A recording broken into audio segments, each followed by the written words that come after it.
সর্বজন শ্রদ্ধেয় গুণীজন যারা আছেন, উচ্চশিক্ষিত এবং যারা বিজ্ঞান মনস্ক, বিভিন্ন বিষয়ে পড়াশোনা করেন, গবেষণা করেন এবং অন্যান্য ভালো কাজের সঙ্গে যুক্ত আছেন, যারা অন্ধবিশ্বাসী নয়, যারা অন্ধভক্ত নয়, তাদের জন্য এই ভিডিওটা।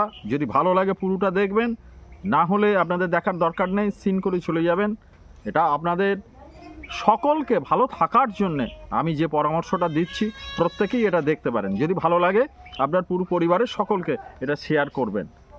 আমাদের এই শরীরকে ভালো রাখার জন্যে আমাদের স্নান করতে হয়। সেই স্নানটা কি এবং কিভাবে করা দরকার সেইগুলো আমি বলছি। আমাদের শরীরের যে অ্যানাটমি ফিজিওলজিক্যাল যে স্ট্রাকচার, সেই তার ভিতরেই প্রকৃতিগতভাবে প্রাকৃতিক উপায়ে বিভিন্ন রকম প্রতিষেধক ব্যবস্থা আছে।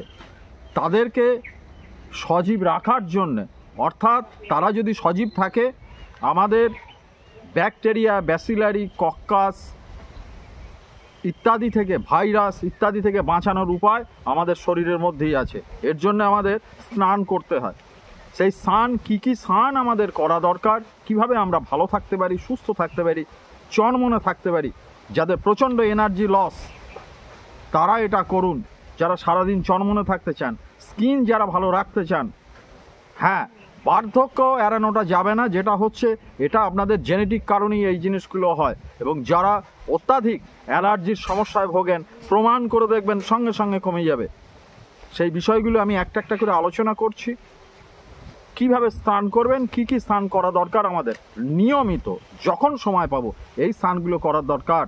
প্রথম হচ্ছে, আমরা যে নিয়মে বিভিন্ন দ্রব্য দিয়ে আমরা স্নান করি, এটা একটা স্নান গেল।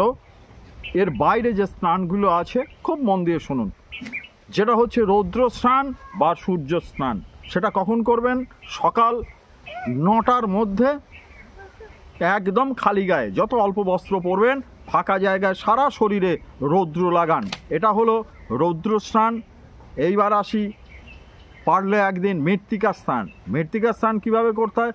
সারা গায়ে শুকনো মাটি মাখতে হয়, সারা গায়ে মেখে এবার কিছুক্ষণ থাকার পরে আপনি স্নান করে ফেলুন। আর একটা হচ্ছে যেটা কর্দমাক্ত স্নান, যেটা কাদা মেখে স্নান, ভালো মাটির কাদা সারা গায়ে মাখবেন, এটা স্নান করবেন। আর একটা স্নান হচ্ছে আকাশ স্নান। বৈকালের দিকে খোলা মুক্ত আকাশের নিচে ভালো পরিবেশে গিয়ে প্রাণ ভরে আকাশ মানে তাকিয়ে থাকুন আপনি, 6 থেকে 7 মিনিট হোক, 8 মিনিট হোক, যেটুকুন পারবেন। এটা হচ্ছে আকাশ স্নান। আর স্নান হচ্ছে বায়ু স্নান। বায়ু স্নানটা কীভাবে করবেন? ঝড় যখন ওঠে 7-8 মিনিট পরে, যখন ধুলোবালিগুলো বসে যায়, ঝড় চলছে, সেই অবস্থায় সারা শরীরে ঝড়টাকে লাগান। ঝড়ের যে বাতাস, সেটা আপনি সারা শরীরে লাগান। আর কি স্নান করবেন? বৃষ্টি স্নান। বৃষ্টি স্নান কীভাবে করবেন? বৃষ্টি হওয়ার 10-12 মিনিট পরে, যে বৃষ্টি, যখন বৃষ্টি পড়বে, প্রথম বৃষ্টিতে নয়, কারণ তখনও বাতাসে বা আমাদের বায়ুমণ্ডলে প্রচুর ব্যাকটেরিয়া ভেসে বেড়ায়। সেগুলো যখন মাটিতে পড়ে যাবে, অর্থাৎ 8 থেকে 10 মিনিট পরে একদম বৃষ্টিতে ভালো করে ভিজুন। এটা হলো বৃষ্টি স্নান। আর কি স্নান? রাত্রি স্নান। ঘোর অন্ধকার রাত্রি, সারা গায়ে সেই রাত্রির অন্ধকার আপনি মাখুন। এটা হলো রাত্রি স্নান। আর হচ্ছে চন্দ্র স্নান। এটা প্রত্যেক পূর্ণিমায় পারলে, যখন পুরো চন্দ্রমা উদয় হয়, আকাশের নিচে দাঁড়িয়ে সারা শরীরে গায়ে চাঁদের আলোটাকে লাগান। এটা হচ্ছে চন্দ্র স্নান। আর যদি পারেন মাসে একদিন হোক দুগ্ধ স্নান করবেন। তারপরে আপনি জল ঢেলে স্নান করে নেন, অসুবিধা নেই। আর কি স্নান করবেন?